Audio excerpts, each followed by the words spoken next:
Halo semuanya, aku yakin kalian akan menyukai cerita hari ini. Karena ini adalah kisah romansa antara seorang pangeran yang dikutuk oleh darah naga. Yang setelah memenangkan perang kembali ke kerajaan dengan harapan menemukan istrinya. Selama perang, dia melakukan segalanya untuk kembali dengan kemenangan. Hanya demi bertemu kembali dengannya. Tapi tampaknya semua tidak berjalan sesuai harapan. Karena orang yang muncul di hari kepulangannya adalah kakak dari istrinya. Dan bukan Irina.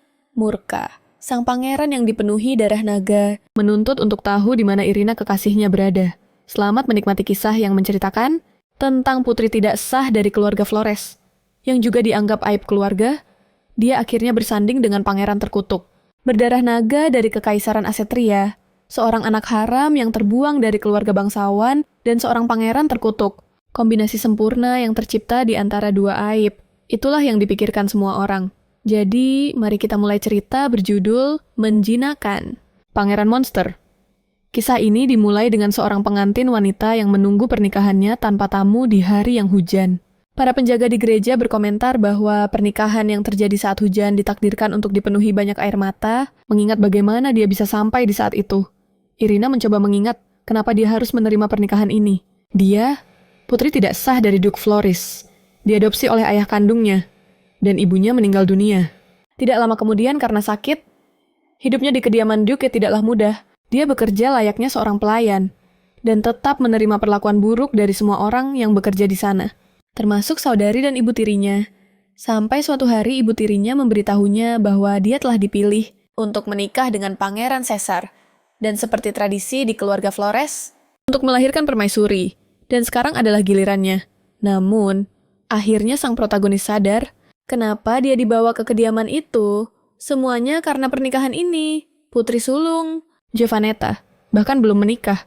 Meski begitu, lamaran itu malah diberikan padanya, putri kedua.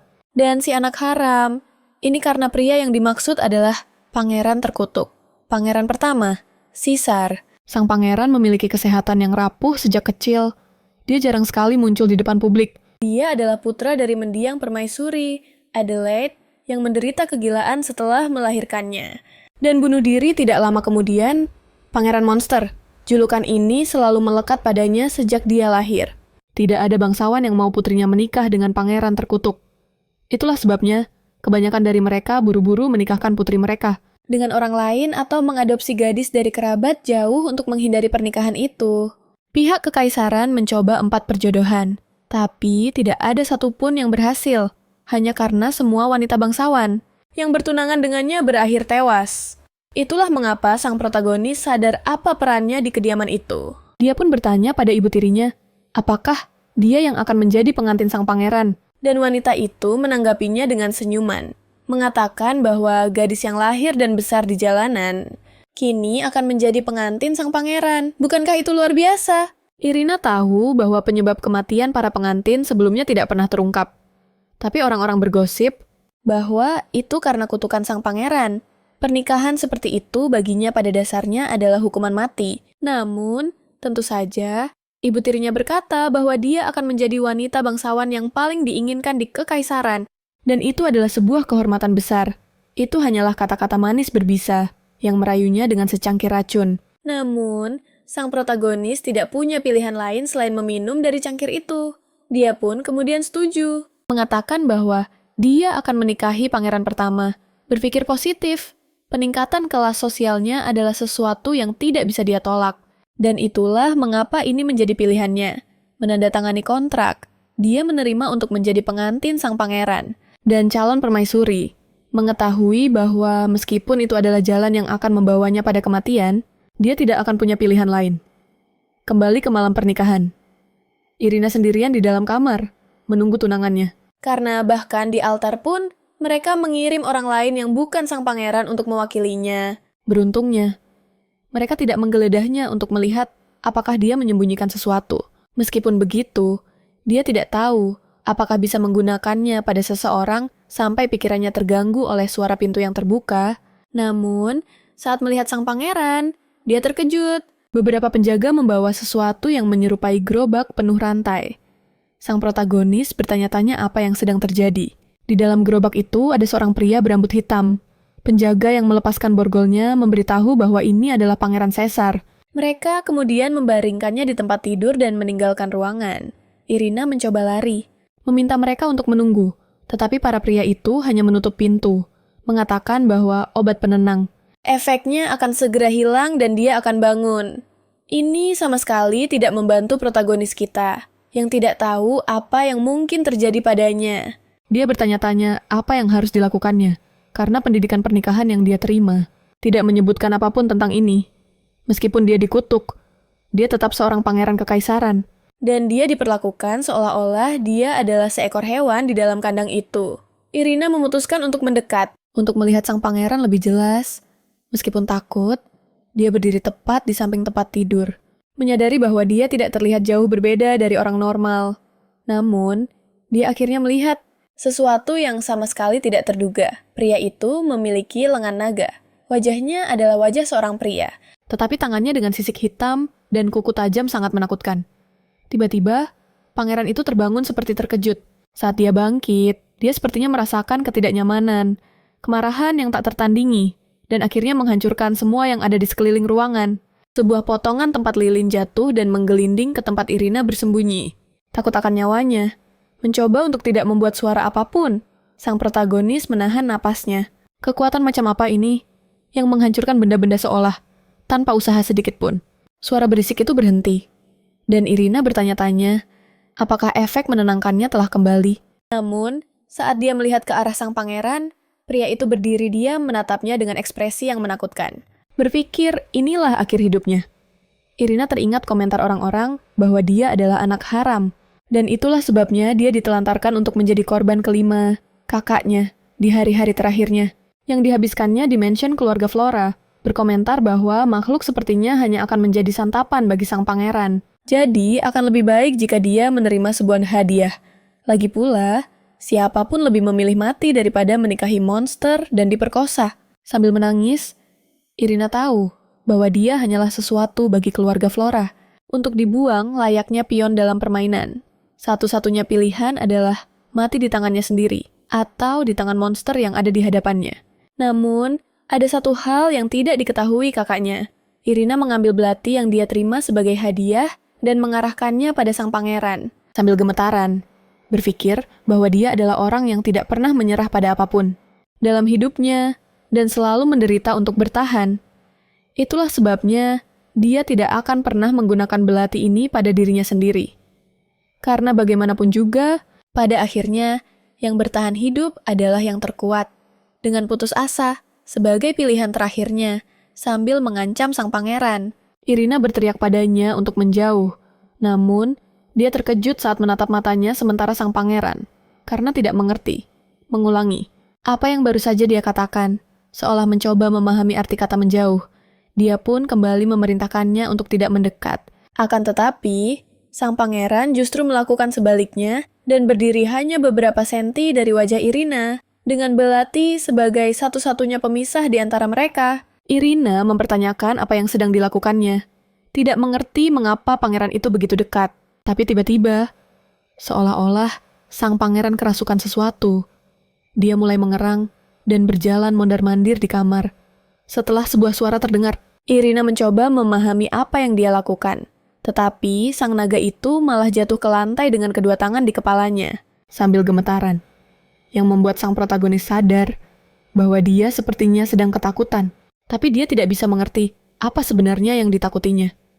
Sampai dia sadar bahwa di luar, suara guntur lain membelah langit, menimbulkan suara yang sangat keras. Dengan begitu, dia bisa menyadari bahwa pangeran itu mungkin takut pada suara guntur. Setelah suara itu berlalu, getaran tubuhnya sedikit membaik.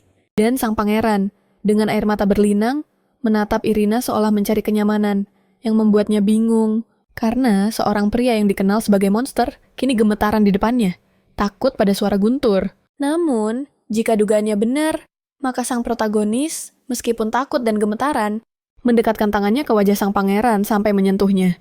Percaya bahwa dia sebenarnya bukanlah monster, melainkan hanya seekor binatang buas yang ketakutan. Dengan cara ini, dia mengatakan padanya bahwa semua baik-baik saja. Lagi pula, suaranya memang keras, tapi itu tidak akan menyakitinya. menyadari bahwa pangeran lebih tenang. Irina mengatakan tidak akan ada hal buruk yang terjadi. Tapi tentu saja, segalanya tidak sesederhana itu. Karena pada saat itu, guntur lain menerangi jendela dan menimbulkan suara yang sangat keras. Pria itu berteriak seolah-olah dia mencoba menahan rasa sakit dari dalam, tapi tangan naganya mulai meliuk-liuk. Irina kembali panik mencoba menenangkannya, menyadari bahwa mungkin dia tidak akan mampu melakukannya. Mungkin lebih baik menggunakan belati itu lagi. Namun karena takut dia akan bereaksi dengan kasar, Irina mencoba meraihnya tanpa membuat sang pangeran waspada. Sepertinya sudah terlambat karena dia langsung menyambar tangan Irina dan menjebaknya di bawah tubuhnya. Pada saat ini, Irina menyadari penampilan pangeran benar-benar berbeda dengan taring dan sisik di wajahnya. Dia menekan luka yang baru saja dibuat.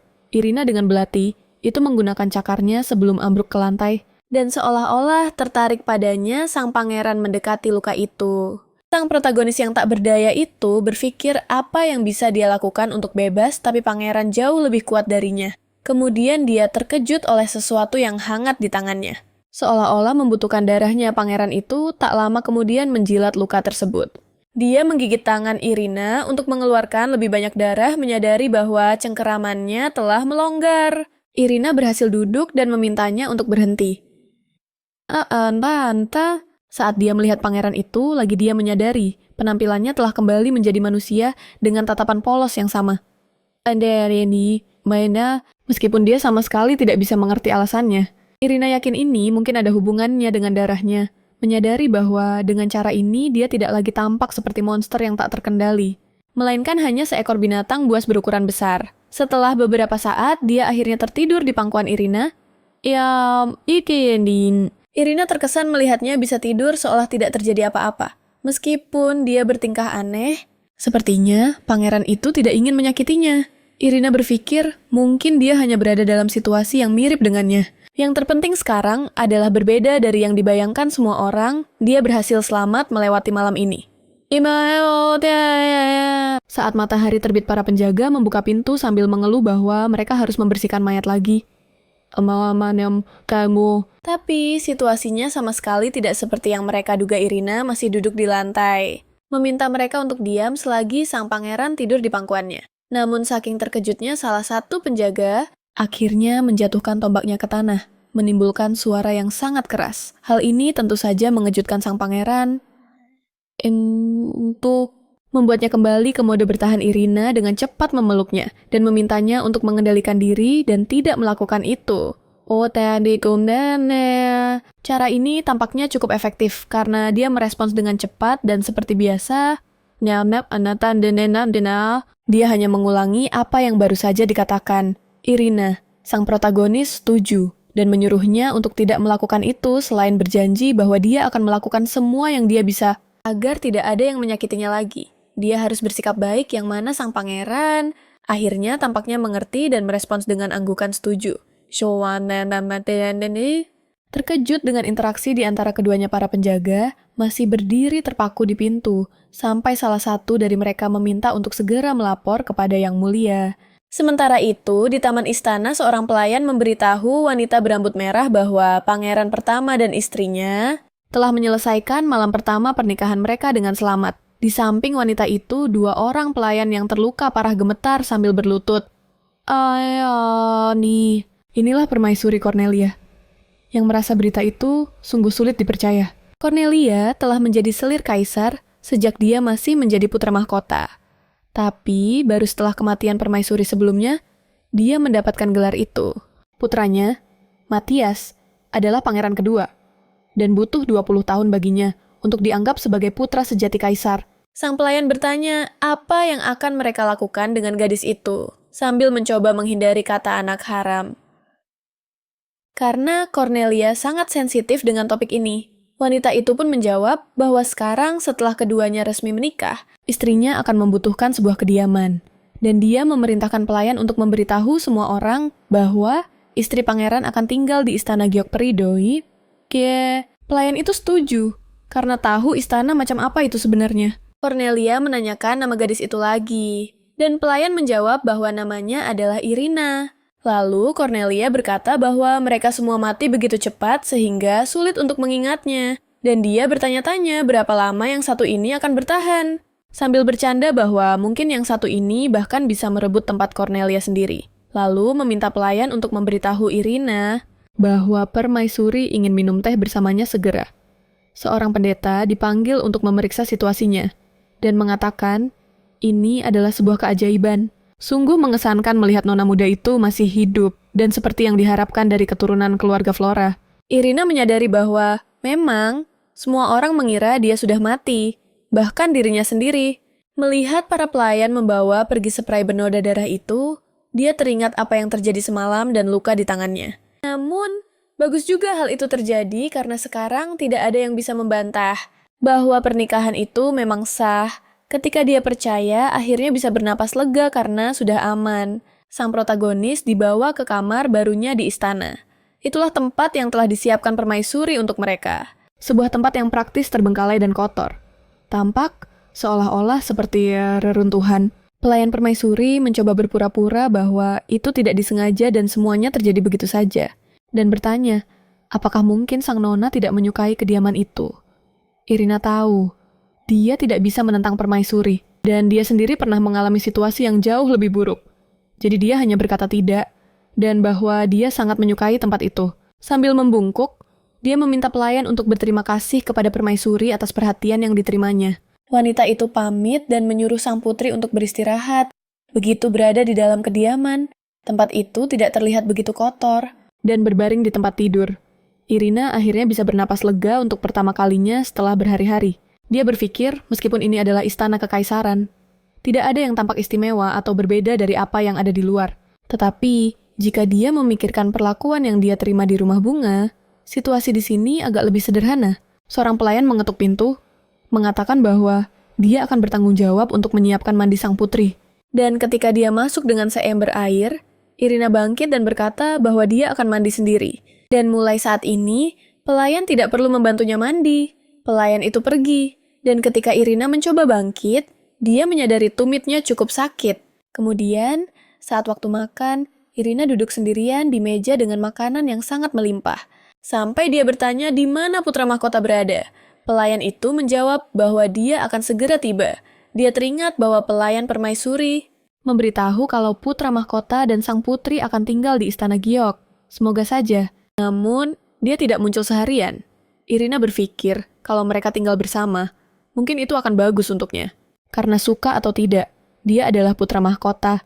Tiba-tiba, seorang penjaga mengatakan bahwa putra mahkota telah tiba. Irina senang karena dia akhirnya muncul, tapi tidak seperti yang dia harapkan. Lagi-lagi, tubuhnya penuh dengan rantai. Terpenjara, diseret oleh para penjaga. Sang protagonis sangat geram. Sungguh tidak masuk akal apa yang mereka lakukan pada pangeran. Para penjaga masih berteriak agar dia tidak mendekat karena bisa terluka. Pangeran itu jelas merasa tidak nyaman. Lalu, dengan menggunakan kekuatan naganya, dia memutuskan rantai-rantai itu. Para penjaga pun panik, berteriak agar semua orang menjauh. Dan pangeran itu kemudian mulai menyerang mereka. Salah satu penjaga berhasil menarik rantai di lehernya dan menahan tangannya dengan tombak. Sementara itu, Irina mencoba melepaskan diri dari penjaga lain, meminta mereka berhenti memperlakukan pangeran seperti ini. Pangeran malang itu sedang dicekik, didorong, dan mereka menaruh kain, mungkin obat penenang, di wajahnya. Beberapa detik kemudian, dia terhuyung-huyung dan jatuh ke tanah. Para penjaga kemudian memerintahkan untuk memasang kembali rantainya. Memanfaatkan keadaan saat dia lebih tenang, Irina bingung, bagaimana mungkin mereka memperlakukan seorang manusia dengan cara seperti ini. Dan lagi, penjaga itu berkata sebelum pergi, bahwa dia menyarankan sang putri untuk tidak menyentuh berangus atau rantainya, jika ingin jari-jarinya tetap utuh. Selain itu, dia memberinya sesuatu yang Irina yakini sebagai obat penenang, meninggalkan mereka berdua saja di ruang makan. Dia menyadari betapa terlukanya pangeran itu. Tidak mengerti alasan dibalik semua agresi ini. Melihat pangeran dari dekat, Irina sadar bahwa tadi pagi tidak ada luka-luka itu di wajahnya. Lagi pula, kenapa mereka terus memasang berangus padanya seolah-olah dia adalah seekor binatang? Bagaimana dia bisa makan dalam kondisi seperti ini? Sampai dia melihat sesuatu di lantai. Sepertinya daging mentah dan lidah hewan. Merasa ngeri. Dia bahkan tidak bisa membayangkan apa yang telah dialami pangeran di kastil ini sampai hari ini. Benar-benar tidak percaya betapa kejamnya umat manusia pada mereka berdua.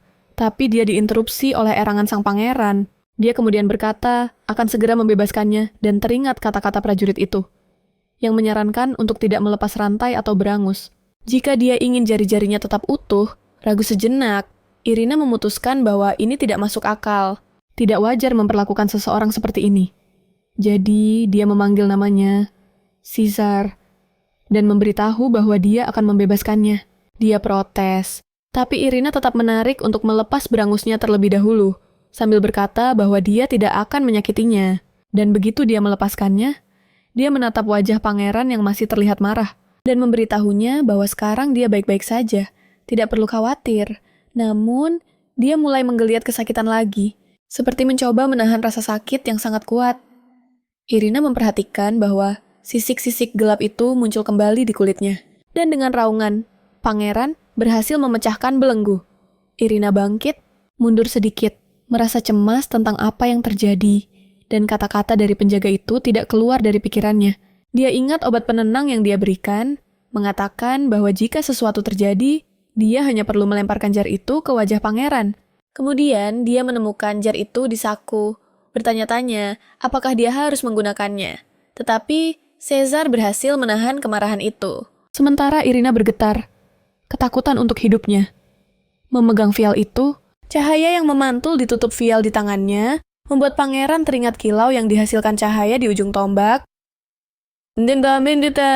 Itu menyakitkan baginya, dan sekali lagi, dia mulai kehilangan kendali. Irina perlahan mendekat, memberitahunya bahwa tidak apa-apa, bahwa semuanya akan baik-baik saja. Tetapi dia tidak bisa menahan dirinya. Dengan serangan cepat, dia memukul tangannya, menyebabkan vial jatuh ke tanah. Kemudian Irina menyadari bahwa mungkin dia benar-benar kehilangan kendali kali ini. Dan dia berpikir bahwa jika dia menggunakan vial itu, bagaimana dia akan berbeda dari orang-orang yang menyiksanya dan memperlakukannya seperti hewan. Merasakan sakit tajam di tangannya.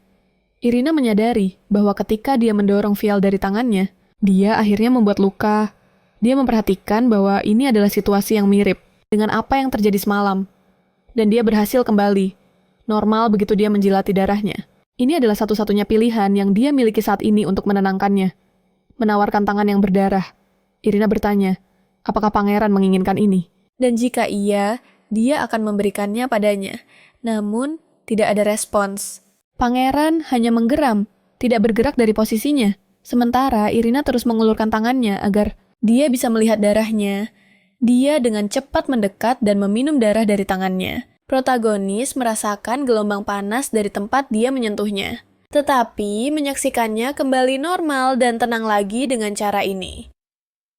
Dia menyadari bahwa, entah kenapa, setiap kali dia mengambil darahnya, dia bisa mengendalikan naga di dalam dirinya dan kembali menjadi manusia.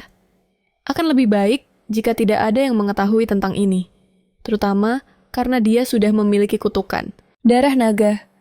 Dan sekarang jika orang-orang menemukan bahwa dia memiliki hasrat untuk darah, itu akan lebih buruk baginya.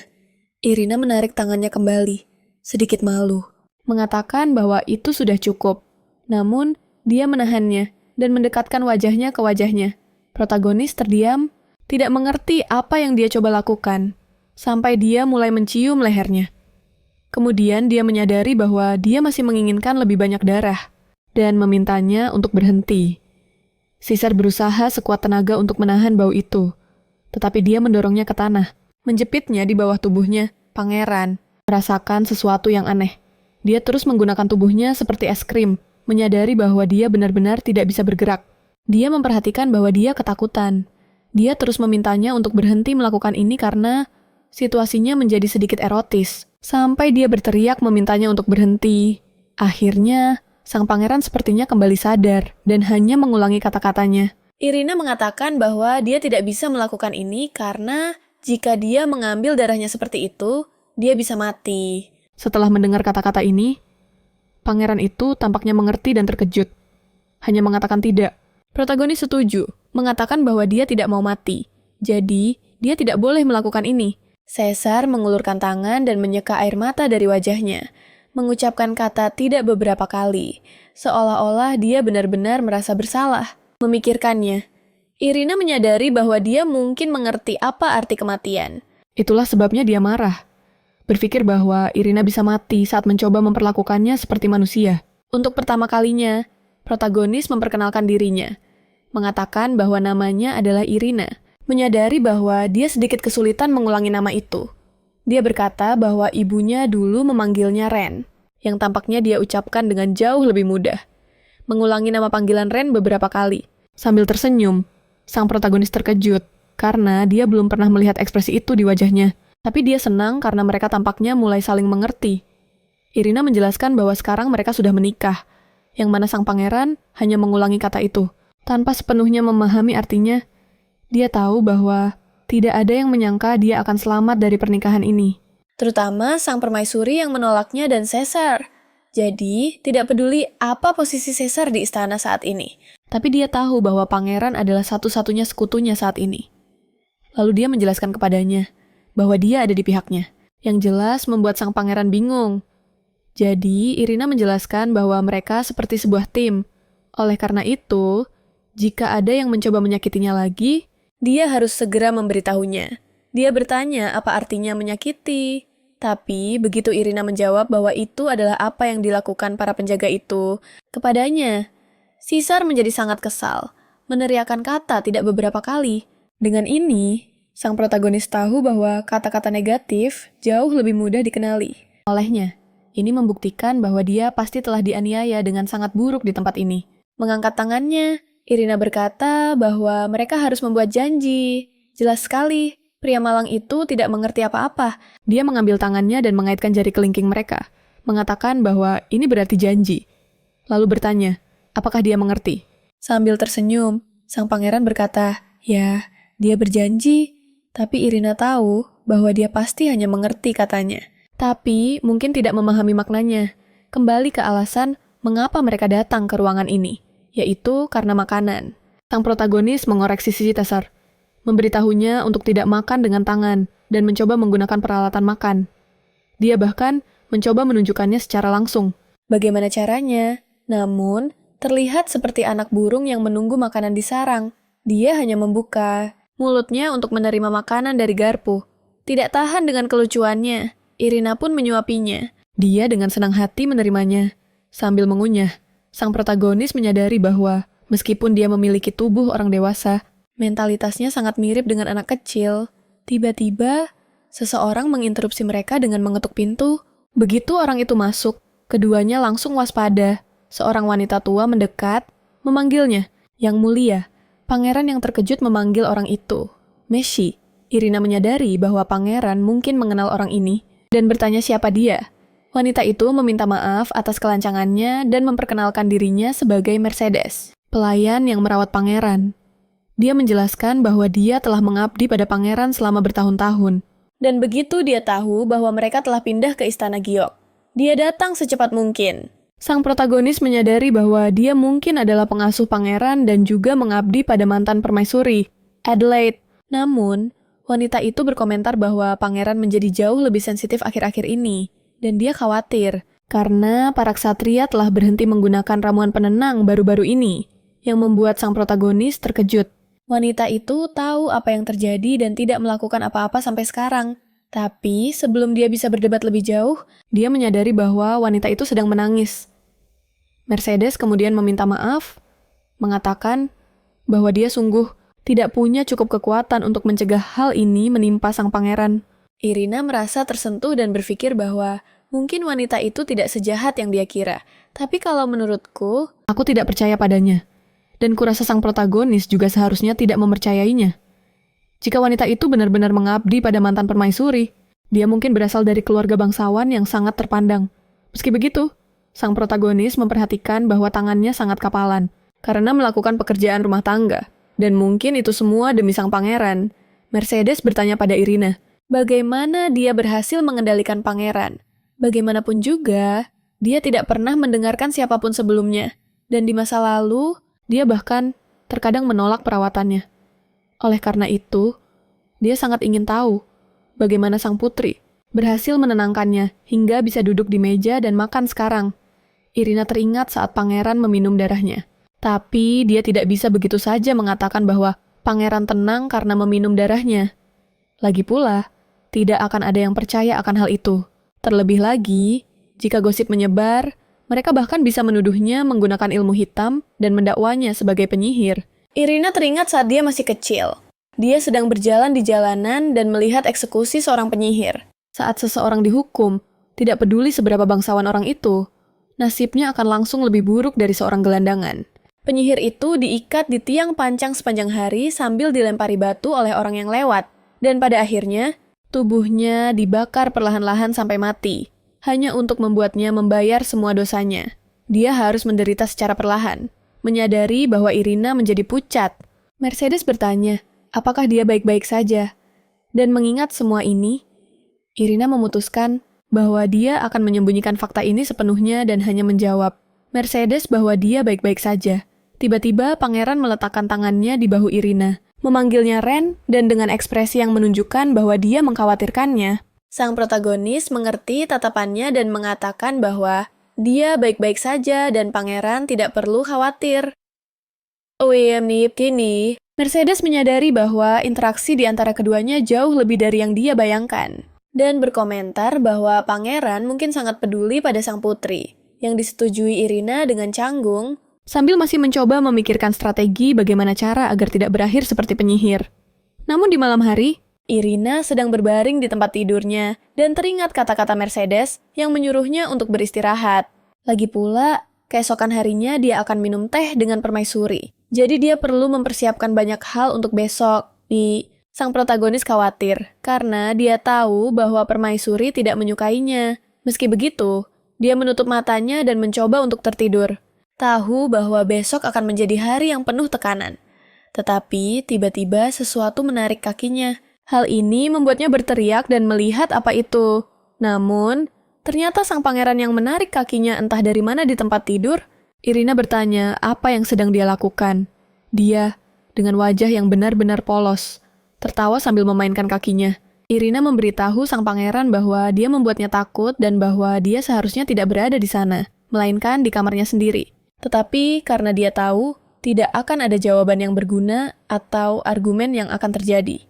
Dia pun menyerah, sambil mengangkat selimutnya, dia memintanya untuk datang dan berbaring di sampingnya. Jelas sekali kalau itu adalah niat sang pangeran sejak awal, karena dia terlihat senang dan menjawab ya, sambil berbaring miring di sisinya. Dengan penuh semangat, Irina berpikir tidak apa-apa bagi mereka untuk tidur bersama. Lagi pula, mereka sudah menikah. Kemudian, dia berbaring lagi untuk mencoba tidur. Namun, sang pangeran mulai bergerak di tempat tidur, semakin dekat dengannya. Dan dia berhenti tepat saat Irina memanggil namanya. Irina mulai tertawa. Berpikir bahwa sudah lama sekali sejak dia merasakan kehangatan seseorang saat tidur, sang pangeran kali ini sama sekali tidak mengerti mengapa dia tertawa. Kemudian, dia memintanya untuk mendekat, mengatakan bahwa jika mereka berpelukan, mereka akan tidur lebih nyenyak, yang disetujui oleh sang pangeran, memanggilnya dengan nama panggilan Ren saat dia mulai tertidur. Dia kemudian bangkit dan memberinya ciuman selamat malam di pipi. Ini menunjukkan bahwa pangeran ini jauh lebih pintar dari yang kita bayangkan. Di ruangan lain di istana, seseorang bertanya kepada kepala pelayan, apakah sang pengantin wanita selamat? Dia mengiyakannya. Seorang pria berambut merah, bertelanjang dada, berbaring di tempat tidurnya, berkomentar bahwa mungkin para tetua akan sangat gembira dengan berita ini. Sangat tampan, omong-omong, tapi jelas bermasalah. Ini adalah Matias de la Rosa, pangeran kedua, dari Kekaisaran. Kaum fundamentalis di antara para konservatif. Mendukung Pangeran Caesar sebagai pewaris takhta, bahkan mengabaikan kondisi mentalnya. Hanya memikirkan legitimasinya sebagai pangeran pertama. Yang Matias tahu adalah, pada kenyataannya, yang mereka inginkan hanyalah seorang kaisar boneka. Karena perang panjang dengan para iblis, 3 kekuatan sekutu didirikan di benua itu, Kekaisaran Asetria oleh manusia, Hutan Hibarium oleh para elf, dan Stoikan, persatuan baja para kurcaci.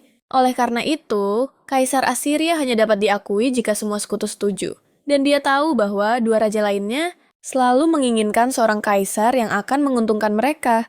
Matias bertanya kepada kepala pelayan, Dari keluarga bangsawan, mana gadis beruntung itu berasal? Yang dijawabnya bahwa itu dari keluarga Duke Flores. Dia kemudian teringat bahwa itu memang keluarga pahlawan yang memburu naga cahaya.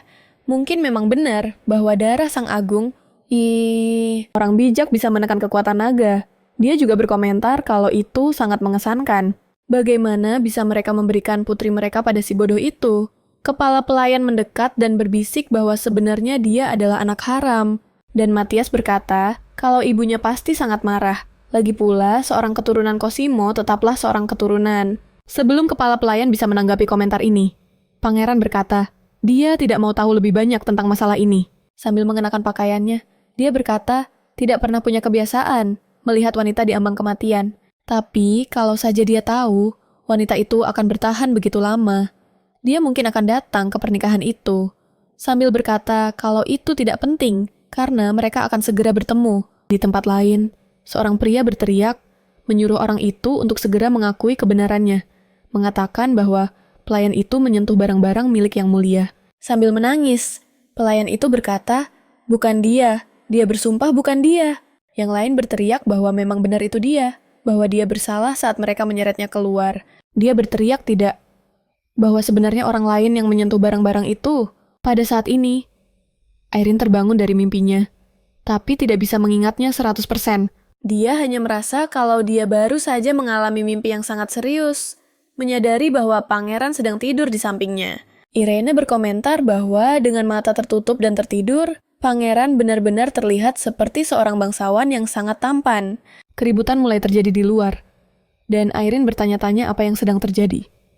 Salah satu pelayan menyadari bahwa sang putri terbatuk di dalam. Jadi, dia mungkin baru saja bangun di depan pintu kamar. Dia bertanya apakah sang putri membutuhkan sesuatu, sementara para pelayan lain jelas-jelas kesal karena sesuatu. Irene tidak mengerti mengapa ada begitu banyak orang di depan pintunya dan apa yang sedang terjadi.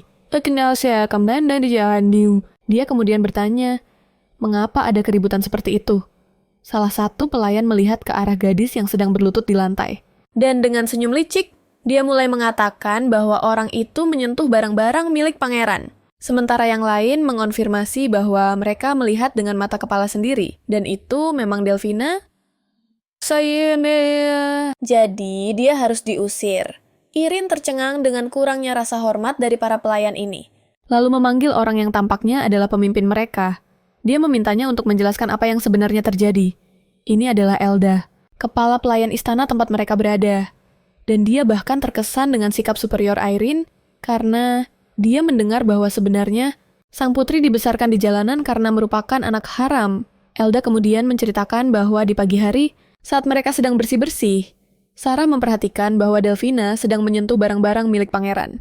Dan karena itu, mereka semua pergi ke sana untuk melaporkan kejadian tersebut. Irene berkata, dia mengerti, tapi sebenarnya dia tahu betul apa yang ada di balik tatapan jahat itu. Lagi pula, itu adalah tatapan yang sama yang diberikan para staf padanya saat dia memasuki rumah bunga. Perlakuan untuk anak tidak punya ibu dan anak haram. Yang dibenci oleh nyonya rumah lebih buruk daripada perlakuan terhadap pelayan biasa. Bahkan, para pelayan yang memulai dengan tugas-tugas terberat berhasil mendapatkan gelar dan pengaruh setelah 10 tahun. Beberapa dari mereka bahkan berhasil menabung cukup uang untuk pindah ke pekerjaan lain, atau bahkan memulai bisnis. Namun, hal itu tidak pernah diizinkan bagi seseorang seperti Irina. Karena menyandang nama rumah bunga, dia ditakdirkan untuk tinggal di rumah itu selama sisa hidupnya. Hidupnya diperlakukan lebih buruk dari seorang pelayan selama lebih dari 10 tahun di wilayah Duke. Justru karena alasan itulah, dia bisa merasakan niat sebenarnya dari para pelayan itu. Ini seharusnya semacam lelucon di mana, pada kenyataannya, sang tuan tidak akan tahu apakah barang berharga itu benar-benar dicuri atau tidak. Sang protagonis kemudian menarik perhatian Elda, bertanya apakah ini bukan tugasnya, mengatakan bahwa ini benar-benar tidak sopan, karena gagal menangani barang-barang tuannya dengan benar, dan mengabaikan pelatihan para bawahannya. Elda pun membantah, mengatakan dia tidak mau tahu apa yang terjadi. Tapi bagaimana Elda akan bersikap di mansion ini? Yang lain, menyadari wibawanya, mulai sadar bahwa ini tidak akan semudah yang mereka bayangkan. Irina tahu bahwa apa yang mereka pikirkan, bahwa seorang wanita yang menikahi pangeran monster tidak akan memiliki wibawa seperti itu. atau bahkan keberanian, adalah sebuah kesalahan. Jadi Irina bertanya, siapa yang memerintahkan mereka untuk bekerja di istana ini? Elda menjawab bahwa itu adalah perintah dari Countess Elvira. Sang protagonis lebih lanjut menuduh bahwa kesombongan Elda telah mencoreng nama baik sang Countess.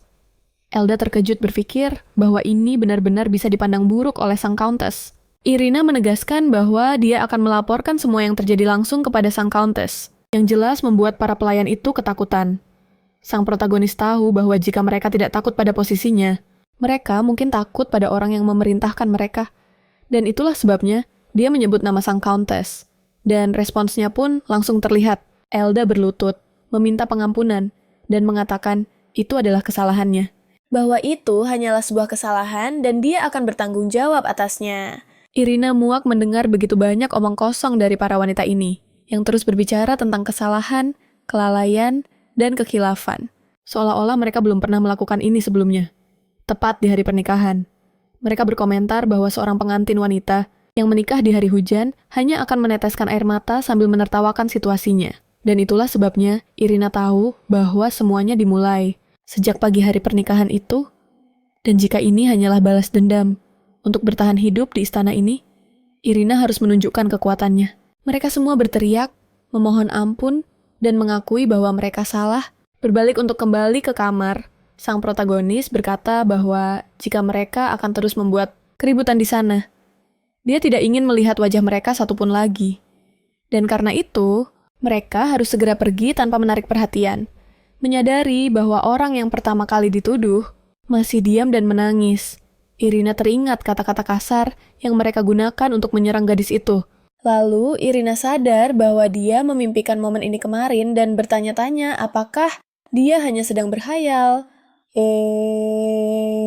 Namun, dalam mimpinya, dia yakin bahwa orang yang bertanggung jawab atas segalanya adalah orang yang paling memusuhinya di antara mereka semua. Irina bertanya-tanya apakah dirinya sudah gila atau dia benar-benar melihat masa depan.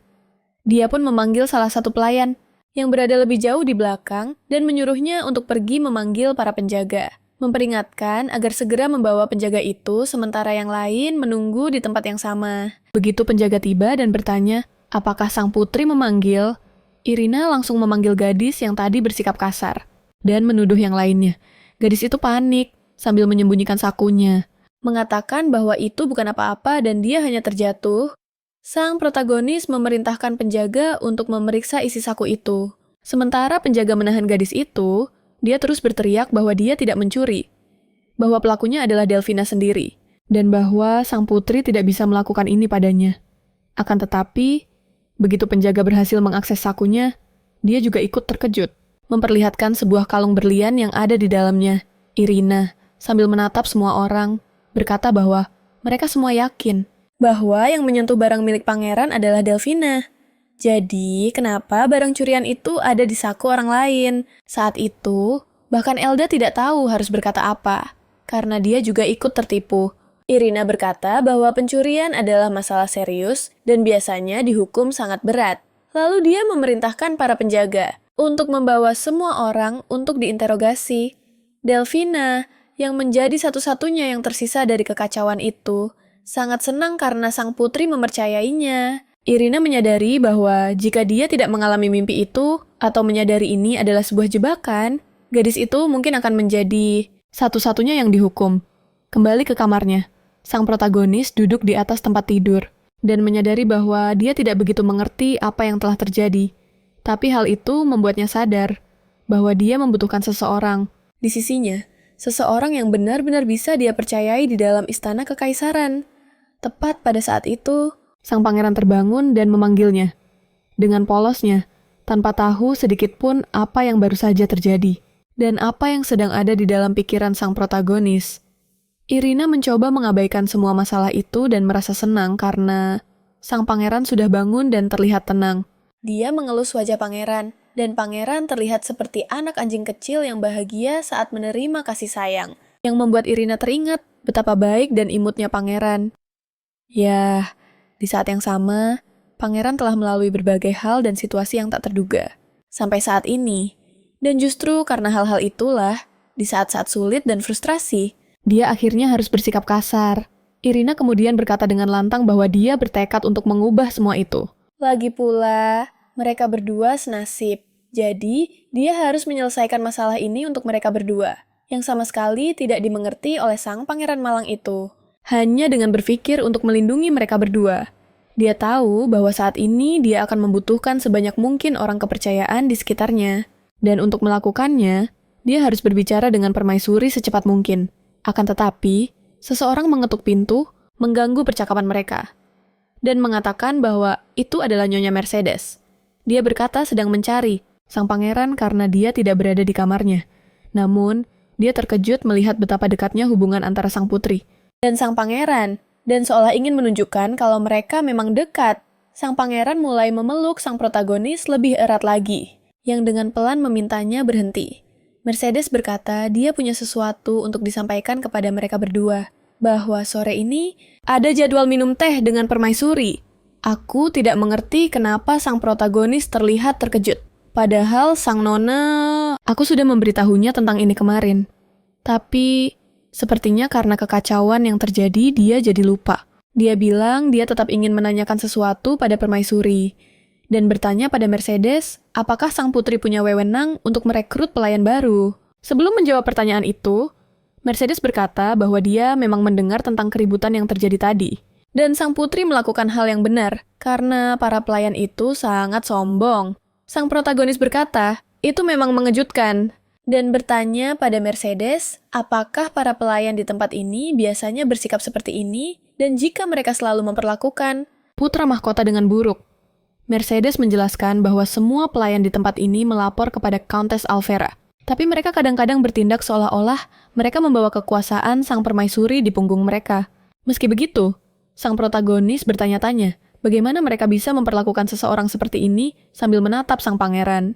Kemudian dia memutuskan untuk meminta bantuan pada Mercedes, karena Irina datang ke istana tanpa membawa pelayan dari keluarganya. Dia benar-benar tidak punya siapapun untuk diandalkan di sini. Jadi, sampai dia bisa mendapatkan pelayan yang setia, dia bertanya, apakah dia bisa mempercayai Mercedes? Mercedes jelas terlihat tersentuh, mengatakan bahwa akan menjadi suatu kehormatan jika kekuatannya bisa membantu sang putri. Seorang pelayan menyela percakapan, mengatakan bahwa sang putri harus bersiap-siap karena waktu makan siang sudah dekat. Irina bertanya apakah sang pangeran tidak ikut dengannya, dan Mercedes mengatakan bahwa sang permaisuri enggan bertemu dengan pangeran pertama, dan Caesar langsung menunjukkan alasannya. Menjadi sangat marah dan mengatakan, tidak pada Cornelia. Sang pelayan terkejut. Kurasa, karena ini adalah pertama kalinya dia melihat sang pangeran berbicara, terlebih lagi dengan sikap bermusuhan. Dia juga terkejut bahwa sang pangeran benar-benar menolak gagasan untuk bertemu atau berbicara dengan Cornelia. Dia menunjukkan ekspresi yang sangat kelam hanya dengan mendengar namanya disebut. Irina bertanya-tanya, apakah efek darah yang dia minum tadi malam sudah mulai memudar, dan meminta mereka berdua untuk pergi. Karena dia perlu berbicara berdua saja dengan sang pangeran. Setelah keduanya pergi, Irina berbaring di tempat tidur, menunggu sang pangeran untuk mengambil darahnya, dan dia menyadari bahwa tidak peduli berapa kali pun dia menatap matanya. Saat dia dalam wujud ini, mata itu selalu membuatnya takut. Dia memanggil namanya, tapi sepertinya itu tidak berhasil. Kemudian dia mendekati lehernya, dan Irina memintanya untuk tidak melakukannya. Di sana, dia mulai menjilati lehernya, dan Irina menjadi khawatir karena dia akan bertemu dengan permaisuri. Dia tidak ingin ada bekas yang terlihat, untuk mempermudah dan tidak membiarkannya meninggalkan bekas sesuka hatinya. Dia menggigit tangannya sendiri, dan aroma darah sepertinya malah memperburuk keadaan sang pangeran, memperlihatkan darah yang menetes dari tangannya. Irina menawarkannya untuk diminum, dan sang pangeran pun seakan terhipnotis. Dia mendekati tangan Irina dan menggigitnya. Meminum darah itu, entahlah. Tapi kutukan yang dia miliki ini lebih mirip vampir daripada naga. Tapi, ya sudahlah. Dia kemudian menjilat sisa darah dari tangan Irina. Sementara Irina menderita karena rasa panas yang dia rasakan saat pangeran melakukannya. Saat dia merasa semakin pusing, dia mempertanyakan apakah benar melakukan ini. Dan apakah hal itu akan menimbulkan masalah? Dia juga berharap tidak melakukan apapun yang akan membahayakan sang pangeran. Setelah beberapa saat, para pelayan masuk untuk membantu sang putri bersiap-siap. Irina mencoba bersikap ketus pada mereka. hanya meminta mereka menata rambut dan riasannya sesederhana, mungkin agar tidak menarik perhatian. Tetapi karena si cerdik itu telah menggigit tangannya sendiri, kini dia membutuhkan sarung tangan. Dan pelayan itu bertanya apakah dia ingin dibantu memakainya. Tentu saja, Irina menolak dan memakai sarung tangannya sendiri, karena para penjaga sudah melihat tangannya terluka. Pada malam pertama, jadi bukan masalah baginya untuk menggunakan alasan ini agar bisa terus menyembunyikan tangannya. Setelah siap untuk minum teh bersama permaisuri, dia berpamitan pada Caesar. Caesar jelas menjadi tidak nyaman dan melarangnya pergi. Sang protagonis mencoba menjelaskan bahwa ini adalah sesuatu yang harus dia lakukan dan bukan atas kehendaknya. Tetapi, seperti anak manja, dia hanya terus mengatakan, tidak. Mercedes mencoba menengahi, mengatakan bahwa sang pangeran sedang menempatkan sang putri dalam situasi yang sulit, karena sang putri harus pergi. Dan karena itu, Mercedes berkata dia akan tinggal bersama pangeran sementara sang putri minum teh. Irina kemudian melambai, mengatakan akan segera kembali, tetapi Caesar sama sekali tidak terlihat senang. Penjaga lalu mengumumkan kedatangan sang putri, pewaris takhta ke taman. Namun, entah kenapa, dia tampaknya tidak dalam kondisi yang baik, berjalan dengan susah payah dan berkeringat deras. Irina tampak kesal karena permaisuri tidak memberitahukan lokasinya dari awal, dan sepertinya dia sengaja memilih tempat terjauh dari istana Giok. Sementara para penjaga menertawakan kesulitan yang dialami Irina. Mungkin sang permaisuri tahu bahwa dia tidak bisa berjalan dengan baik untuk waktu yang lama. Begitu dia tiba, seorang pelayan mengingatkan sang putri untuk membungkuk kepada permaisuri yang sedang duduk. Hanya mengamati adegan memalukan sang putri dan menunggu ia membungkuk untuk menguji kekuasaannya atas sang putri. Tentu saja, Irina yang cerdas segera melakukan hormat formal, memperkenalkan diri dan menunjukkan rasa hormatnya kepada permaisuri. Yang tampaknya sudah cukup, tetapi entah kenapa justru membuat permaisuri jengkel. Keheningan menyelimuti tempat itu, dan sang protagonis mempertahankan posisinya. Bahkan saat kesakitan, untuk menunjukkan rasa hormat, dia tidak bisa bangkit sampai permaisuri menerima salamnya. Akhirnya, permaisuri menerima salam sang putri, dan dengan susah payah, Irina berdiri. Tapi, dia akhirnya kehilangan keseimbangan dan hampir jatuh. Untungnya dia dibantu oleh Delvina, yang datang untuk menemaninya. Sang permaisuri menahan tawa, sementara Irina berterima kasih kepada pelayan atas bantuannya. Pelayan itu kemudian membimbing sang putri ke meja untuk duduk. Permaisuri menunggu sejenak sebelum mulai bertanya. Pertama-tama menanyakan bagaimana sang putri, Irina, bisa menyesuaikan diri dengan kehidupan di istana kekaisaran, sambil berbicara dengan sedikit ragu, mengatakan ada sesuatu yang ingin ia laporkan terlebih dahulu. Permaisuri tampaknya sangat tidak menyukai hal ini, dan bahkan tidak menanggapinya. Lalu sang protagonis mengatakan bahwa hal itu berkaitan dengan pangeran pertama Caesar. Setelah diberi izin untuk berbicara, Irina mengatakan dia tidak tahu apakah itu pelayan atau penjaga, tetapi mereka telah menganiaya sang pangeran. Permaisuri pun bertanya apa maksud dari perkataannya itu. Dan protagonis kita menjelaskan bahwa tubuh pangeran penuh dengan lebam, dan dia juga dirantai di dalam semacam kurungan. Sebelum menjawab, dia mengisap rokoknya dan malah mengembuskan asapnya ke wajah protagonis kita. Kemudian, dia bertanya kepada sang putri, apa yang dia harapkan dari permaisuri? Dengan informasi ini, Irina terkejut, meskipun dia tahu permaisuri tidak menyukai. Dia pikir mungkin permaisuri tidak akan membiarkan para staf berlaku tidak sopan kepada pangeran pertama. Dia mencoba membantah, tetapi permaisuri memotong ucapannya sebelum dia bisa melanjutkan.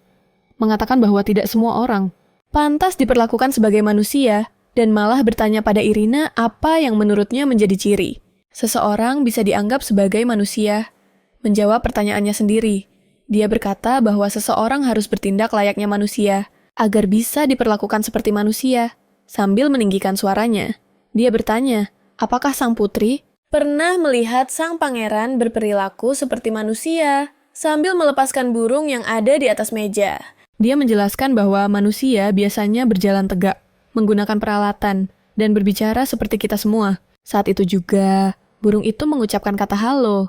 Hal ini membuat protagonis kita ketakutan setengah mati, karena dia tahu ucapan itu bisa merujuk kepadanya atau kepada sang pangeran. Sebagai penutup, si penjahat itu bahkan bertanya, apakah sang putri bisa membedakan pangeran pertama? Dari burung ini, tiba-tiba Dia menyambar burung kecil malang itu dan meremasnya dengan sangat kencang, menciptakan adegan menyedihkan yang membuatnya pantas dipenjara di depan mata protagonis kita. Om Bidi kau... Sambil berhenti menyiksa makhluk kecil itu, dia menambahkan bahwa burung ini jauh lebih berguna daripada pangeran pertama. Setidaknya burung ini patuh pada perintah. Syukurlah dia melepaskan makhluk kecil itu, yang langsung terbang menjauh dari wanita gila penyiksa binatang ini. Aku tarik kembali omonganku. Si malang itu malah kembali ke si wanita gila. Sementara dia berkata bahwa Caesar adalah seekor binatang buas irasional yang tidak bisa mengendalikan diri. Dan ketika seekor makhluk bertindak tanpa nalar dan tujuan, ia harus dijinakan dengan cara yang paling kejam. Menganggap hal ini sangat wajar. Dia menanyakan pendapat sang putri mengenai hal ini. Gadis malang itu kebingungan dan hanya bisa berkata bahwa Caesar.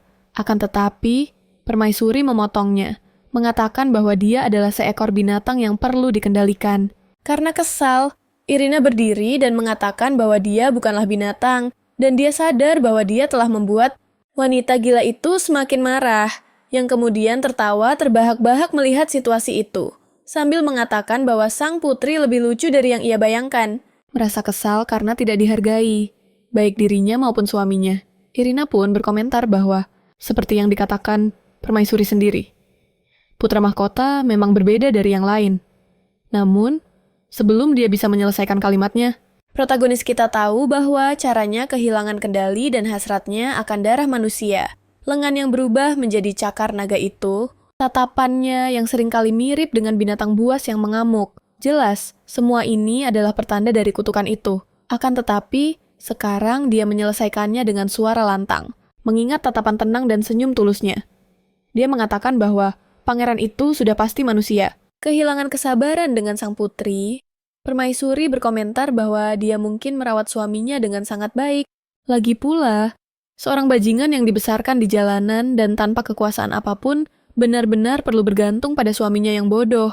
Terkejut, Irina tidak percaya dengan apa yang baru saja dia dengar. Selain tidak menerima posisi Caesar dan tidak memperlakukannya sebagai manusia, mereka juga memandangnya dengan cara yang sama, sebagai orang bodoh tanpa kekuasaan. Jelas sulit untuk meyakinkan seseorang yang tidak melihatnya maupun suaminya sebagai manusia. Sang protagonis memutuskan untuk menawar. Bertanya apakah, jika permaisuri menyaksikan pangeran bertingkah seperti manusia, akankah dia mengakuinya? Mengatakan bahwa dia akan melakukan yang terbaik dan karena itu ingin permaisuri mengakuinya jika pangeran bisa berjalan. Menggunakan alat dan berbicara seperti orang lain. Tentu saja, sang antagonis mencibir, bertanya, apakah sang putri berpikir dia bisa menjinakkan seekor binatang buas? Yang dijawab oleh Irina dengan percaya diri bahwa dia bisa menunjukkan bahwa pangeran bukanlah seekor hewan.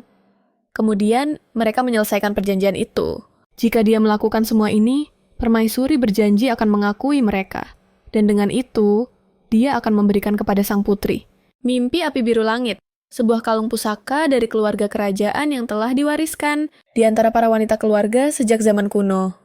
Jika sang putri mengenakan kalung itu di acara-acara sosial, itu praktis sebuah deklarasi bahwa dia mendapat dukungan permaisuri. Jika ini terjadi, bukan hanya pangeran pertama akan diperlakukan sebagai manusia, tetapi dia juga akan menjadi kandidat terkuat untuk mewarisi takhta. Mendekati sang putri, permaisuri menyimpulkan dengan mengatakan bahwa ini lebih dari cukup dari pengakuan yang diinginkan sang putri. Saat dia pergi, permaisuri memperingatkan bahwa batas waktunya adalah 3 bulan sampai perjamuan musim panas. Memperingatkan bahwa ada syaratnya. Dia benci kebohongan. Jadi jika kebetulan sang putri mencoba menipu permaisuri, dia akan dihukum dengan kejam. Setelah kegilaan ini, Irina kembali ke kamarnya dengan bantuan Delfina karena perjalanan yang jauh. Dan seolah itu belum cukup. Di tengah jalan, suara seorang pria menarik perhatian mereka berdua. Itu adalah Matthias, yang mengatakan bahwa dia mendengar sang putri telah menjinakkan orang gila itu. Jadi, dia berharap melihat wanita yang lebih berkemauan keras. Namun, dia lebih biasa dari yang dibayangkannya. Dia mendekat, menyadari bahwa gadis malang itu bahkan tidak bisa memperhatikannya saat dia mendongak dengan susah payah. Dia terkejut melihat wajah yang begitu mirip dengan permaisuri Cornelia. Matthias bertanya, apakah sang putri sedang kembali? Setelah bertemu ibunya, mencoba untuk berdiri tegap. Irina membungkuk. mengatakan bahwa suatu kehormatan bertemu dengan pangeran kedua, pria lancang itu meraih dagunya, membuatnya mendongak, mengatakan bahwa dia tidak perlu begitu gugup. Oh, menjauh darinya. Dia menyadari bahwa sopan santun yang buruk memang turunan di keluarga itu, dan memperingatkan pangeran bahwa dia tidak memberinya izin untuk memanggilnya dengan nama aslinya. Dengan geli, pangeran itu berkomentar bahwa ini sedikit aneh, tapi mungkin dia harus memanggilnya menantu dengan tatapan dingin. Dia menatap sang protagonis. Kayak nama temenanim. Yang berdiri terpaku tidak tahu apa yang sedang terjadi. Kemudian dia berhasil mundur dan berkata bahwa karena pria itu tidak punya apa-apa lagi untuk dikatakan, dia akan pamit sebelum dia bisa pergi. Kini pria itu meraih lengannya memintanya untuk menunggu, namun karena tarikan yang kuat dan kesulitannya berjalan. Irina akhirnya kehilangan keseimbangan, jatuh tepat ke pelukan si gila itu, sementara dia memperingatkannya untuk berhati-hati. Sang protagonis mencoba mendorongnya menjauh, memintanya untuk melepaskannya. Namun sang pangeran malah mengendus lehernya sambil gemetar. Dia bertanya apa yang sedang dilakukannya. Dan sambil berbisik di telinganya, pangeran itu bertanya, apakah si bodoh itu setidaknya tahu cara memuaskan seorang wanita? Dia lalu mundur sambil menertawakan ekspresi Irina yang kebingungan. Tidak percaya dengan apa yang baru saja dia dengar sebelum pergi sang pangeran, memberitahu para pelayan bahwa sepertinya nona muda mengalami masalah dengan kakinya. Jadi mereka harus membawa tanduk. Kembali ke kamarnya Irina, melampiaskan kekesalannya pada bantal malang itu. Masih tidak percaya dengan sikap kurang ajar. Pria menjijikan itu mengatakan bahwa seumur hidupnya dia belum pernah mendengar sesuatu yang begitu vulgar. Dari siapapun saat menatap ranjang dengan marah, dia mendengar seseorang memanggilnya Ren. Namun dia ingat saat masuk tadi tidak ada siapa-siapa di kamar ketika dia melihat ke bawah. Sang pangeran penuh dengan debu dan sedang memegang bantal, tampak senang melihatnya. Dia bertanya apa yang terjadi padanya. Dan apakah dia berada di bawah tempat tidur selama ini? Sambil membersihkan wajahnya Irina, berkomentar bahwa para staf mungkin hanya membersihkan bagian yang terlihat dan meninggalkan banyak tempat berdebu. Terutama di bawah tempat tidur untuk melepaskan frustrasinya. Dia menggunakan pangeran sebagai pelampiasan emosi.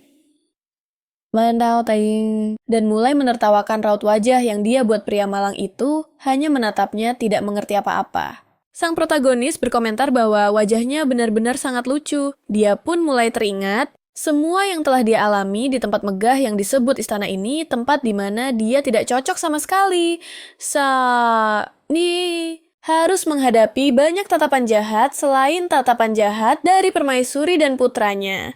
Sepertinya mereka hanya menunggu kesempatan untuk menyingkirkannya. Namun saat dia menatap Caesar, dia merasa nyaman dan bebas, yang mana pria itu sendiri tidak tahu apa yang sedang dia pikirkan. Irina berkata pada pangeran bahwa cara seperti ini tidak akan berhasil. Tubuhnya penuh dengan debu, dan dia sudah berjanji akan menunjukkan sisi manusianya kepada semua orang. Jadi segalanya harus berubah. Setelah membunyikan bel, Mercedes pun muncul. Bertanya apa yang diinginkan sang putri sambil mengatakan bahwa dia sudah mencari sang pangeran selama ini. Irina berkomentar bahwa menurutnya Caesar perlu mandi, namun melihat Mercedes yang terkejut saat kata mandi disebut, sang protagonis menyadari bahwa itu mungkin bukan hal yang biasa baginya. Mercedes pun ragu untuk menjawab, tapi kemudian berkata, itu bukan masalah, dan akan segera menyiapkan mandinya, lalu memanggil sang pangeran untuk ikut dengannya. Irina tetap di tempat tidur menyuruhnya pergi dengan tenang sementara dia menunggu. Dia sempat sedikit khawatir melihat keraguan Mercedes, tapi dia percaya tidak akan terjadi apa-apa, karena itu hanya mandi. Tiba-tiba sebuah teriakan terdengar. Hal itu sangat bertentangan dengan apa yang baru saja dia pikirkan. Membuat Irina terkejut. Tiba-tiba pintunya terbuka, dan pemandangan yang ada membuat sang protagonis malu bukan main. Pangeran keluar dari kamar mandi dalam keadaan telanjang bulat.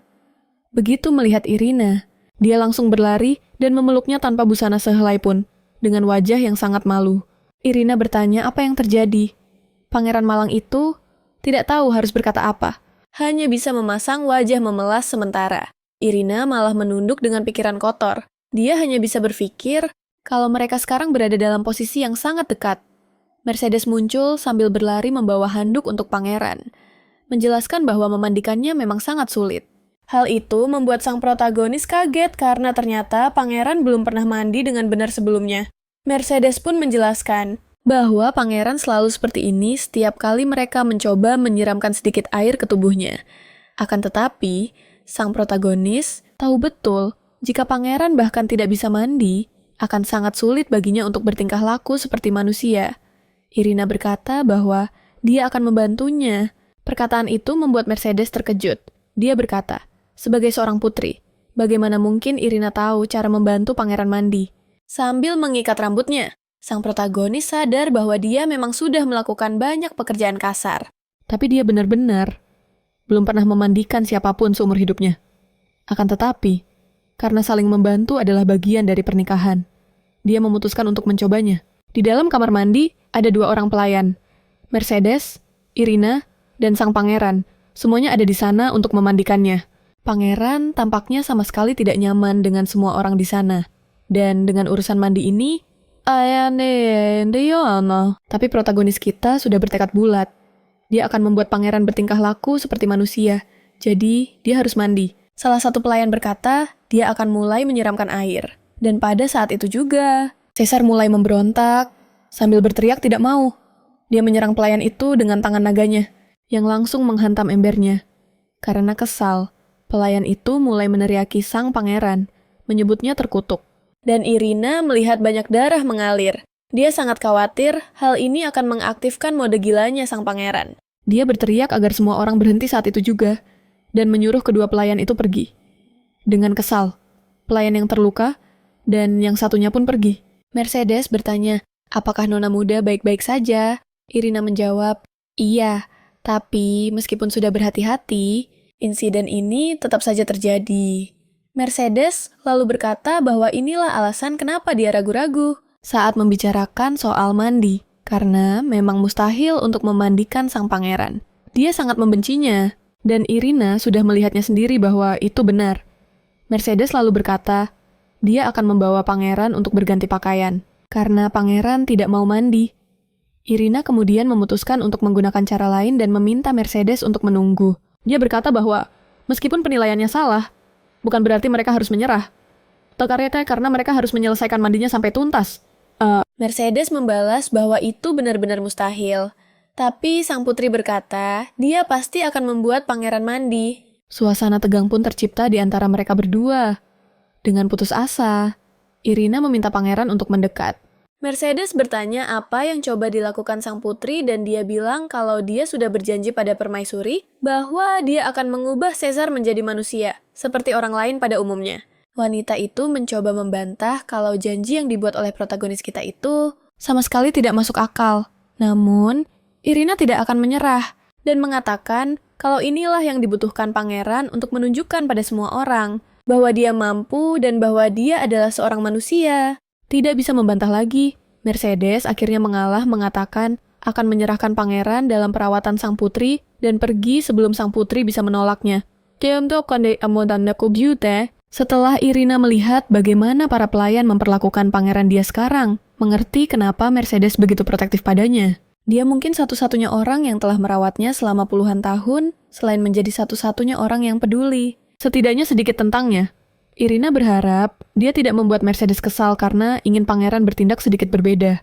Melihat pangeran yang sedang mengeringkan diri dengan handuk, Irina duduk di depannya dan bertanya, kenapa dia begitu benci mandi? Namun pangeran hanya menggelengkan kepalanya mengatakan dia tidak mau seperti anak kecil. Protagonis kita yakin pasti ada alasan dibalik ketidaksukaannya untuk mandi. Jadi dia mencoba memberitahunya kalau mandi itu terkadang menyenangkan. Karena air hangat bisa menghangatkanmu, menyegarkanmu, dan kemudian membuatmu wangi yang ternyata tidak begitu meyakinkan bagi sang pangeran. Sambil memasukkan tangannya ke air hangat, dia menunjukkan bahwa berendam di air hangat adalah cara untuk membuat tubuhnya rileks, yang ternyata membuatnya sedikit tertarik. Lalu Irina menyadari sesuatu. Mungkin dia tidak suka mandi karena para pelayan yang selalu memperlakukannya dengan buruk.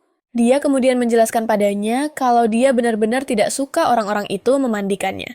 Dia harus belajar mandi sendiri, dan untuk itu dia bilang akan mengajarinya. Dan setelah itu, dia mungkin akan bisa melakukannya sendiri. Dia mengambil sedikit air di tangannya dan menyuruhnya untuk memulai pelan-pelan. Menuangkan air ini perlahan ke tangannya, yang sepertinya tidak terlalu dia sukai, tapi dia menerimanya. Menyadari kalau pangeran sedikit terganggu, Irina sadar bahwa ketika darah pelayan itu mengalir, pangeran tidak terlihat begitu terpaku seperti saat melihat darahnya. Dan mungkin darah bukanlah pemicu untuk mengubahnya menjadi monster berdarah naga itu. Dia mengambil ember dan berkata bahwa kali ini dia akan menuangkan airnya sedikit lebih tinggi. Sambil menyiramkan air ke pangeran, dia bertanya, apakah rasanya seburuk itu? Namun pemandangan yang dia lihat cukup menyenangkan, dan bahkan dia sendiri terkesan bahwa pangeran bisa terlihat begitu berbeda untuk sesaat. Dia merasa malu menyadari bahwa jika dia terus-terusan begitu, pangeran yang melihat wajahnya memerah, memanggilnya dengan nama. Panggilannya tidak mengerti kenapa dia bersikap seperti itu. Sayamdip Ani. Tapi protagonis kita hanya bisa fokus pada beberapa bagian tubuh tertentu dari sang pangeran. Karena dia tidak mau gegabah, dia mendekatinya sambil memegang jubah dan mengatakan kalau pangeran harus selalu menutupi tubuhnya dengan jubah itu. Menutupi tubuhnya. Yang membuat pangeran semakin bingung adalah, kan dia sedang mandi, dan dia memberitahunya untuk tidak melepas pakaiannya. Apa yang dilakukan pria malang itu hanya mengulang, seolah itu adalah aturan. Tetapi rasa malu lebih besar, dan dia berkata, itu benar. Jadi, dia selalu perlu menjaga pakaiannya tetap utuh. Jadi, dia tidak tergelincir atau terbuka. Bahkan setelah itu, Irina hanya bisa berpikir bahwa dia masih harus menunjukkan padanya bagaimana cara mandi. Tepatnya karena dia biasanya belajar dengan meniru. Seperti yang dia lakukan ketika dia menunjukkan padanya cara makan dengan garpu. Jadi, dia mulai melepas pakaian, sambil mengatakan bahwa semua ini karena dia perlu mengajarinya. Kita tahu itu tidak benar, tetapi tidak apa-apa. Dia meminta pangeran untuk berbalik, sekarang bahwa dia sudah siap, dan bahkan dia terkejut ketika dia berbalik kepadanya. Dan di sini, kamu berpikir bahwa seorang wanita telanjang akan muncul dalam cerita ini. Tetapi tidak akan, karena protagonis kita tidak akan melepas pakaiannya dengan mudah. Dia mengenakan pakaian dalam yang agak transparan karena basah dan semua itu. Tetapi ini adalah batas maksimum. Kan teman-teman, sebuah cerita romansa tidak selalu akan ada hal-hal cabul, kompleks Irina. Sebenarnya adalah tumitnya yang merupakan cedera yang dia alami sebagai anak-anak dalam sebuah kecelakaan yang diduga, di mana saudarinya mendorongnya jatuh dari tangga, dan bahkan mengatakan bahwa Irina bertanggung jawab dan tersandung sendiri. Jelas orang-orang di rumah berpaling darinya. Terutama karena staf memandangnya seolah dia adalah semacam serangga. Dan ibu angkatnya serta saudarinya jelas membencinya. Kamu bertanya-tanya di mana ayah anak ini. Yah, ayah biologisnya. Menghabiskan lebih banyak waktu di pesta dan klub malam daripada di rumah. Jadi itulah mengapa tidak ada yang peduli dengan kecelakaannya. Dan ketika dia ditemukan di basement, banyak hari kemudian, kakinya sudah rusak. Karena ini dia menderita banyak kekerasan, di mana mereka bahkan mengatakan bahwa jika ada orang menyentuhnya, maka orang itu juga akan pincang yang membuatnya takut karena dia takut pangeran. Akan mengira kakinya juga kotor. Tetapi tentu saja Caesar sama sekali tidak konvensional. Hal pertama yang dia lakukan adalah mencium pakaian yang ada di lantai. Dia memintanya untuk berhenti melakukan itu dan memperhatikan bagaimana cara mandi. Menyadari bahwa semua kekhawatirannya tentang kakinya atau penampilannya sama sekali tidak masuk akal. Yang dia tidak tahu apakah itu hal yang baik atau buruk. Dia memutuskan untuk menunjukkan padanya bagaimana cara masuk ke bak mandi. Menunjukkan bahwa pertama-tama kamu mencelupkan bagian bawah tubuhmu dan kemudian duduk di dalam bak mandi sambil mengatakan, itu sangat nyaman. Pangeran mengamati. Jelas tidak lagi mengikuti aturan memperbaiki jubah dan hanya setuju ketika dia bertanya apakah itu terasa nyaman. Tetapi, dia kemudian menyiram sedikit air ke wajahnya yang benar-benar mengejutkannya dengan tawa protagonis. Dia tampaknya tidak marah sama sekali, yang dia anggap cukup imut. Mengambil tangannya, Irina mengundangnya untuk masuk ke bak mandi, yang tampaknya dia agak ragu. Tetapi dia akhirnya masuk, dengan keduanya mengenakan pakaian di dalam bak mandi. Dia bertanya padanya, apakah itu tidak terlalu buruk? Protagonis berkata, dia lebih suka segala sesuatu ketika bersih. Jadi, dia menunjukkan bahwa adalah hal yang normal untuk menggosok tubuhmu. Untuk membersihkan dirimu. Mengatakan kalau dia ingin sang pangeran juga wangi, sambil menaruh sedikit esens vanila lavender di bak mandi. Dia memintanya untuk mencium aromanya dan merasakan betapa menyenangkannya itu. Sang pangeran berkata kalau baunya memang enak saat terkena sabun, Luka di tangannya mulai terasa perih. Yang membuat sang pangeran cemas, karena hal itu mengubah sikap Irina sejenak. Irina khawatir kalau dia menginginkan darah lagi. Tapi sang pangeran malah memegang tangannya dan mencium luka yang terasa perih itu. Dia menyadari kalau sentuhannya jauh lebih lembut daripada saat dia mencari darah. Dan dia mungkin mencoba membuat isyarat seolah-olah dia ingin luka itu sembuh. Irina berterima kasih sambil mengelus rambutnya, membuatnya terlihat seperti anak anjing yang senang karena telah melakukan hal yang benar. Maka, mereka melanjutkan penjelasan tentang cara mandi, bagaimana cara mencuci rambut, dan menggunakan sabun. Irina sadar kalau sekarang hanya ada satu hal lagi yang tersisa untuk dibersihkan. Tepat sekali, benda itu ada di bawah jubahnya. Karena malu, dia sadar tidak punya keberanian untuk membasuh sesuatu yang sangat pribadi baginya. Jadi, dia cepat-cepat bangkit dari bak mandi dan pergi, mengatakan kalau sang pangeran bisa mengurus sisanya sendiri. Yang mana si malang ini? Kurasa sama sekali tidak tahu apa yang Irina maksud. Dia menjadi sedikit kesal karena Irina pergi. Jadi, dia menarik pakaiannya, menyuruhnya untuk tidak pergi, yang akhirnya merobek pakaian Irina karena cakar naganya. Irina dengan cepat masuk ke dalam bak mandi untuk menyembunyikan tubuhnya. Sambil mengatakan kalau dia tidak boleh melakukan itu, sang pangeran hanya mengulangi kata tidak, seolah-olah ingin mengatakan kalau dia tidak ingin Irina keluar dari sana. Sang protagonis berkata, meskipun begitu, dia tidak bisa begitu saja merobek pakaiannya. Dan mengingatkan kalau dia membersihkan diri dengan benar, Irina akan memberinya hadiah yang sepertinya dia pahami, dan membuatnya bersemangat. Irina menginstruksikannya untuk mandi seperti yang dia ajarkan dan mengeringkan dirinya. Dengan benar, dengan begitu dia akan mendapatkan hadiah. Dia meminta sesuatu yang bagus, tapi kenyataannya, Irina tidak tahu persis apa yang harus dia berikan. Sisar bilang, dia menginginkan satu hal. Sambil meraih tangannya, dia meletakkannya di wajahnya. Sambil berkata, dia menginginkan ini. Apa yang dipahami oleh sang protagonis adalah, dia mencoba mengatakan kalau dia ingin menerima kasih sayang darinya. Setuju. Irina berkata, kalau dia melakukan semuanya dengan benar, itulah yang akan dia dapatkan. Keesokan harinya, Mercedes terkesan dengan apa yang baru saja dia dengar. Sambil mengelus sang pangeran, sang protagonis menceritakan kalau kemarin, dia mandi dan berganti pakaian sendiri. Dengan bangga, Irina berkata kalau Mercedes pasti akan suka melihat betapa benarnya dia melakukannya. Namun, Dayang itu tampaknya tidak setuju dan menyalahkan sang putri karena telah mengabaikannya. Dan bahkan tidak membantu. Yang mulia, percaya kalau untuk orang dewasa akan lebih baik belajar mandi sendiri. Irina tidak mengerti apa masalahnya. Mercedes berkata, kalau sang pangeran tidak seperti yang lain, dia jauh lebih sensitif. Dan karena itu perlu dirawat dengan perhatian penuh, mengatakan kalau mereka beruntung tidak terjadi apa-apa. Tapi Irina tidak boleh melakukannya lagi. Irina setuju kalau itu sedikit gegabah, tapi tetap merasa aneh dengan cara Mercedes membicarakan banyak hal untuk mengalihkan topik. Sang nona bertanya, apa saja syarat perjanjian dengan permaisuri? Sang putri menjawab bahwa dalam 3 bulan, mereka berdua harus menghadiri perjamuan bersama. Karena hal ini, mulai hari ini, Irina akan mengajari sang pangeran sopan santun, bertentangan dengan apa yang dibayangkan sang protagonis. Mercedes langsung setuju dan mengatakan bahwa jika dia membutuhkan sesuatu, dia akan siap sedia untuk membantu. Yang mana meskipun terlihat aneh, sang protagonis tidak bisa berkata banyak saat ini. Beberapa waktu kemudian, Irina menjelaskan situasinya kepada Delfina, mengatakan bahwa dia akan membutuhkan bantuannya. Faktanya, rencana untuk membuat Sisar terlihat pantas tidak perlu sempurna, karena itu sepenuhnya mustahil untuk mengubahnya hanya dalam 3 bulan. Namun, selama dia bisa berjalan sendiri, menggunakan peralatan makan, dan berbicara, seorang bangsawan tidak perlu duduk sepanjang perjamuan. Yang paling sering mereka lakukan adalah menyapa orang.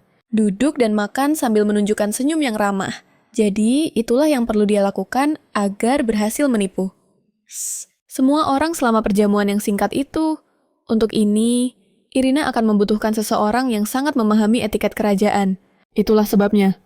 Karena dia mendengar bahwa Delfina bekerja di bagian busana dan perhiasan ketika dia berada di Istana Bulan. Sebagai rasa terima kasih karena telah diselamatkan, Delfina mengatakan akan melakukan apapun yang diperlukan untuk sang putri. Biasanya, ada penjahit khusus yang mengurus pakaian kerajaan, Karena Pangeran Caesar, Sampai sekarang belum pernah memakai atau mau bekerja sama untuk mengenakan pakaian formal. Dia tidak punya satupun pakaian seperti itu. Delvina juga teringat bahwa sang putri perlu mengenakan sesuatu yang elegan bersama sang pangeran. Tapi, Irina berpikir untuk memakai gaun yang sudah ia miliki.